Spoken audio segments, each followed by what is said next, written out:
Hello, this is Andrea Hendricks, your host of Ignite, a new podcast series that was launched this year by Authentico. Authentico is a full-service multicultural marketing and diversity, equity, and inclusion agency. Authentico creates meaningful connections to help brands broaden their horizons and reach their business goals. We partner with our clients to reach diverse audiences, creating work that resonates and gets results. And we help organizations develop successful multicultural workforce strategies and inclusive learning initiatives. Authentico is a joint venture of Kansas City-based agencies Waltz Teatrick Advertising and Tico Productions. It grew out of shared values and goals of CEOs Charlie Teatrick and CC Rojas. So our goal and our promise is to deliver success to brands by tapping into the vibrancy of multicultural markets and to broaden and advance DE&I initiatives. Ignite podcast series is about creating meaningful dialogue to innovate and culturally inspired. If you look up the meaning of Ignite, it shares focusing your energy and attention to creatively attract positive outcomes for your life and or your business.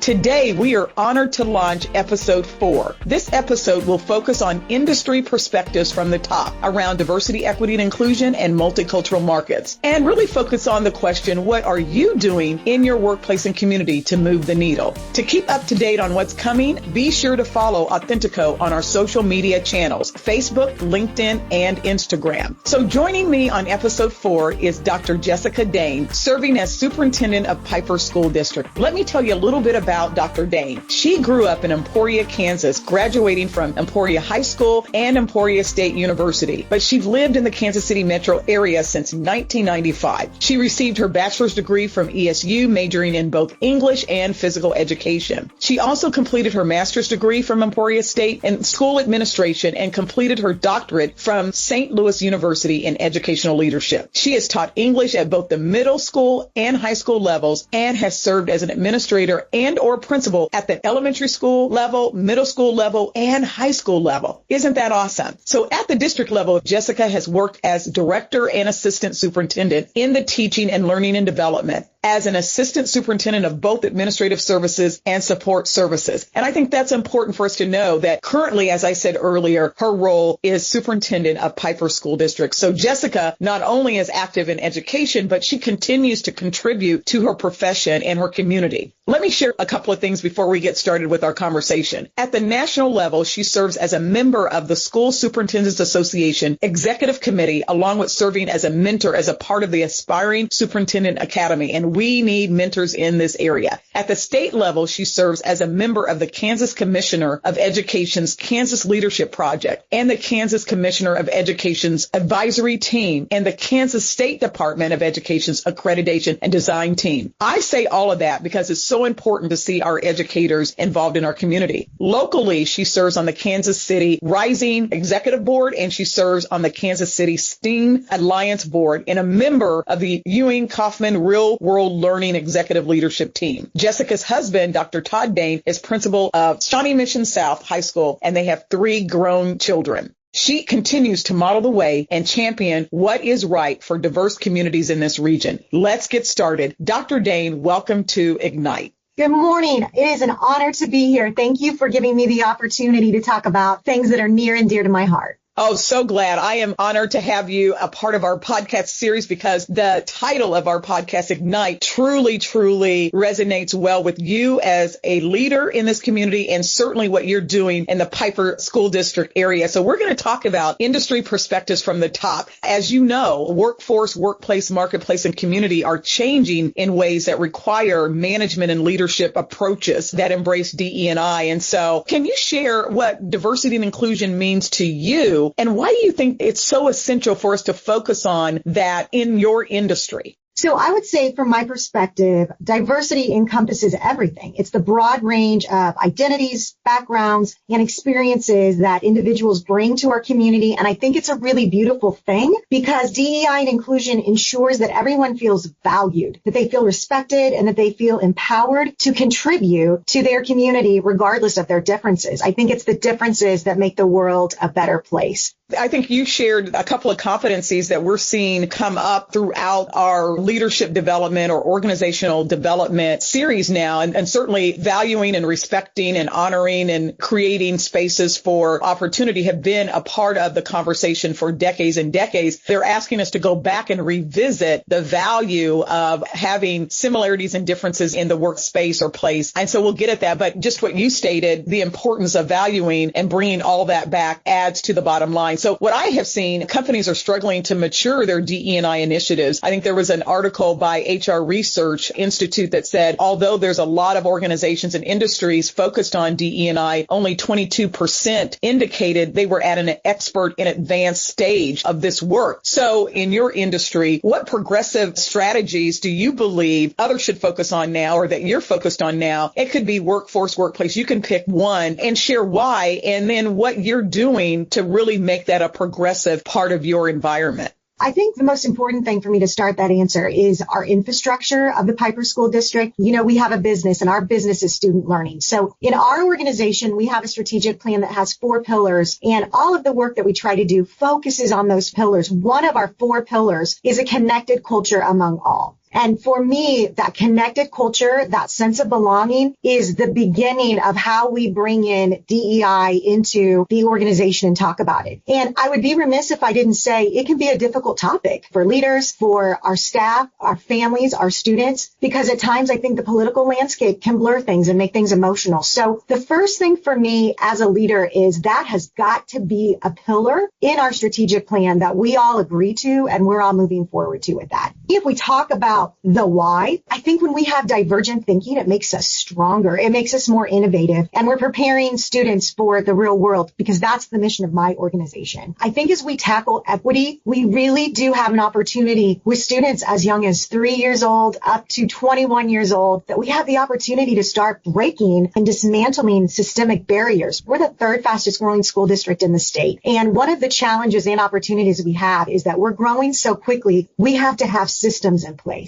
And sometimes there's an opportunity to dismantle old systems. And for me, that's where DEI, the sense of belonging, preparing our students for a workforce that's the real world, is like such an awesome opportunity for us. And I think we have to be courageous and strong and realize that is just as important for our students and our staff as teaching reading, writing, math, all of those other skills that are so important. And so at the end of the day, a sense of belonging, which encourages that DEI aspect, really, I believe, enhances student success, and I believe that it enhances staff retention. And all of those things are an indicator and a metrics of success for our organization and our school district. Oh, yes. Well said. We're going to come back to a couple of those points, because I think the audience would love to hear some of that impactful work in just a moment. I had the distinct pleasure of touring your facilities a couple of weeks ago, and I had no words probably for the first 10 minutes of that walk. When you were asking me, what do you think? I could not, because it is a gem in this community. And if anyone's listening and you have an opportunity to see impactful, insightful work, you need to go and tour or attend one of the events at your school. So we'll talk a little bit more about that impactful work and plans that are underway for you to continue to enhance that for your students and for your community. I want to go back to something that you mentioned on sense of belonging, because I think that outcome is the future, the foundation, and it's been around for a few years. But you talked about getting to belonging, and that research that's out there really talks about the importance of bridging this work and bonding with communities and others in order to get closer to belonging. And I heard you say something about that, and so I wanted to point that out. Those of you listening that have not researched or looked at the belonging paradigm, you need to do that, because that's really rich. And then the last thing I think you shared that I thought was so great, connected culture for all. And cultural intelligence is the new next best practice, in that the more organizations, school districts, communities can be connected to having intelligent understanding about how culture thrives and makes it stronger, like you said, and innovative, you can't miss when you focus on cultural intelligence. So there's a whole body of work about CQ, CI, cultural intelligence, and I'm glad to hear that you talked a little bit about the sense of belonging and culture as a critical component. So maybe continue your conversation. So at Piper, I want you to share with the audience some impactful work. Give us a couple of specific things that you're working on or plans that are underway to enhance this understanding and knowledge for your students, the parents, and the faculty and the teachers that are there. Absolutely. Well, I'm going to go back to the strategic plan again, because as a leader of an organization, that is the work that I have to do with myself, with our Board of Education, with our staff, students, community, et cetera. It's important for everybody to know what you're about, what your expectations are, and what are the targets in which you're working. Before I get into the details of that question, I want to talk briefly on our very first pillar in our strategic plan, preparing students for the future. It's not preparing students for high school graduation. It's preparing them for the future. And as we dive into AI and what the future is going to look like, right now the kindergarten class is 2037. It's crazy to think about that. But I say that to share that 60% of the jobs that they're going to have haven't even been created yet. And so we have core competencies that go beyond the core subjects. And one of them has to do with being culturally sensitive, culturally informed, having that sense of belonging, understanding that divergent thinking makes us better. Our mission is about having students future ready. So with that,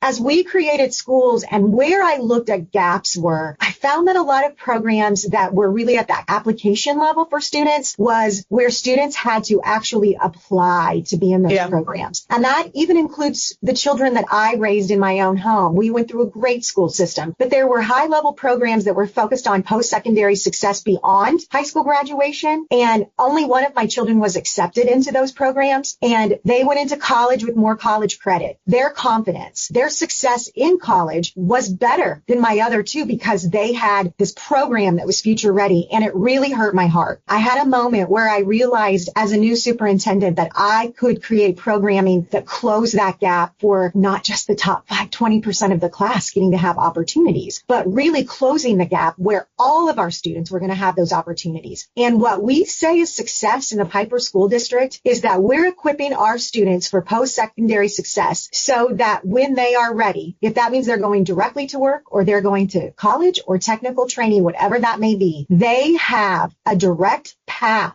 to living at the middle class. It's not just what is success for me. It's that my students have the path to when they are ready, they jump into the world of work at a level that allows them to live at the middle class. This is so important. So two things I want to make sure you add. They're not just passing through, checking the box. You are giving world-class experiential learning opportunities, immersive learning within the classroom. I'm trying to paint a picture for those that are listening. I also want you to share the demographics of your school district before we get to the next question. So it's immersive learning experience. And until you can see it, visualizing it doesn't do it justice, but that's so important. Absolutely. So that's the focus of all of the work that we're doing, right? It's not just we want to have 100% graduation rate. So with that, still at the core of this work, we focused on market value assets. And that's not for just the kids in the high application programs, but it's every single student. So we have built into our infrastructure. Students have to graduate with a market value asset on top of that. So that can mean that they have 15 or more hours of college credit. We know the research shows us that if kids go to college with 15 or more hours of college credit, they are more inclined to finish college. I mean, that's so powerful. So giving them 15 hours of college credit or giving them a client experience like an internship where they spend over 180 hours out in a job, in a field, in a situation that looks like the real world and what that work environment is going to look like for them. Or they start their own business. So they write a design plan, they write a business plan, they go through the beta process of creating their products. They have a design pitch and we work them through what that design process is. Or an industry recognized credential. And that would be where students graduate with their welding credential, an HVAC credential, a CNA. And so that is that experiential learning that you're talking about. My population is beautiful at the high school. It is diverse. It looks like the real world. So right now we have about 55% of our students that identify as white. And then we have 45% of our population that identifies as non-white, as multi. We have multiracial, we have biracial, we have Black, brown, Hispanic, Asian. And so really it looks like the real world and it's so beautiful. And we've created a culture where they see that diversity is beautiful and it makes them better. And it looks like what the real world is going to look like. We'll go into our last two questions here. Shared language. I think when I was there, you shared how many languages are spoken with the student body population. So we have over 40 languages that are spoken in the Piper School District, K through 12. It's wonderful. It's so fun. And it feels like what the real world is going to look like. And I love that. But one thing that I want to say is different for us is that I talked about internships and I talked about how we like to send kids out to the real world to understand what that's going to look like. But here's where I think we're different than a lot of other places. There is a huge obstacle for a lot of students, and that's transportation. Mm-hmm. I have a lot of students that do not have cars. They come to school and leave school on the school bus. I realized that was a gap in this experiential learning that we were trying to create. And so we recently passed a bond and built a high school in which we have 6 academies and 24 sectors of real world career opportunities. And we have created those labs to look like the real world. So the equipment is what they will find in the real world. We just bought an animatage table for our medical program. I just bought courthouse furniture for our mock trial and our students that are going into the law and public services pathway. We just purchased a ticker that will go in the business academy that runs the Dow Jones and the stock market. We have a coffee shop that sells not only baked goods that are made in the culinary department, but we partner with a company who helps the kids actually run all of the state-of-the-art equipment that they would find in a coffee shop. And we sell school swag. So we tie to our marketing, our business, and our graphic design academies and sectors so that students that do not have a car work in a school that looks exactly what their workforce is going to look like. All the way to the cafeteria,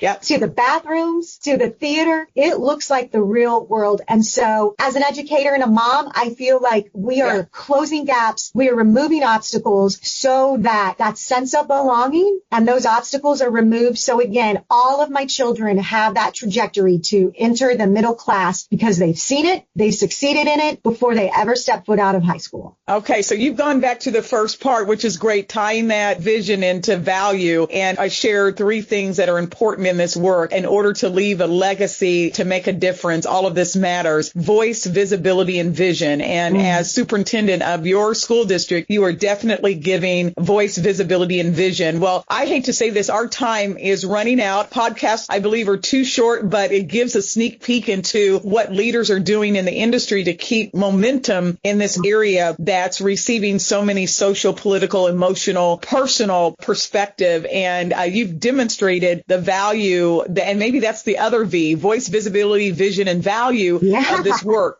As we close this podcast, you shared a lot about how you're advocating for inclusivity in education. Any final thoughts on that? And then maybe a best practice resource that you would like to leave the audience. Absolutely. You know, I think the world is a beautiful place, and I every day am humbled and honored to get the opportunity to help build an educational experience for every student to be successful. That is not lost on me. I have to ensure, and it is one of the most important things that I do, that our schools feel safe for our staff and for our students. And when I say that in this lens, what I'm talking about is their emotional safety. They know they have value and that they have a bright future. I'm very humbled to be a part of that journey because I feel like education changes trajectory for students' lives, for families' lives, for generational wealth, for all of those things. And so it's just deep in my core. It's our first value. Our first core value in the Piper School District is inclusivity. I just think it's about cultural competency and how to be a productive citizen and get along well with others. And so that's the feeling from my heart. One of the best resources that we're using right now in our school district that I wanted to share is a book that's called How to Be an Inclusive Leader, and it's by Jennifer Brown. And I share this because we've done a book study with all of our administrators because they are the boots on the ground, but it's also a really practical piece that even teachers are leaders. But it's such an easy read, and it really talks about 4 steps of any person/leader development in trying to be an inclusive leader. And those are the phases of being unaware, being aware, being active, and then being an advocate. And so those are the challenges that I bring to my staff, to our teachers, to our support staff, to the leaders in our building, to my cabinet members, and that I realize every single person is on a little bit of a different spot of that. But I do take a lot of pride in part of my role. The most important part of my role is developing capacity. And that starts with the leaders and for them to realize where they are on the journey. And then I'm always pushing them to take one more step and then one more step and then one more step. Because at the end of the day, there is no better job than getting to provide an education to students. And I'm just really, really proud of the work that we're doing in the Piper School District. Well, you are modeling the way, and I thank you for sharing that resource. And audience, take that down and run out and learn about those approaches. Dr. Dain, thank you. I see your next book or your first book, One More Step. That is the name of your book. I just visualize that. I love that Okay. too. One more step. So thank you, Dr. Dain, for your insightful perspective. I know everyone listening gleaned industry best practice approaches to this very topic. As we leave episode 4, I want to take a moment to thank you for listening and encourage you to continue to climb in this space. It matters and it makes a difference. We look forward to having you engaged in future programs. See you next time. Go out and ignite your strategies.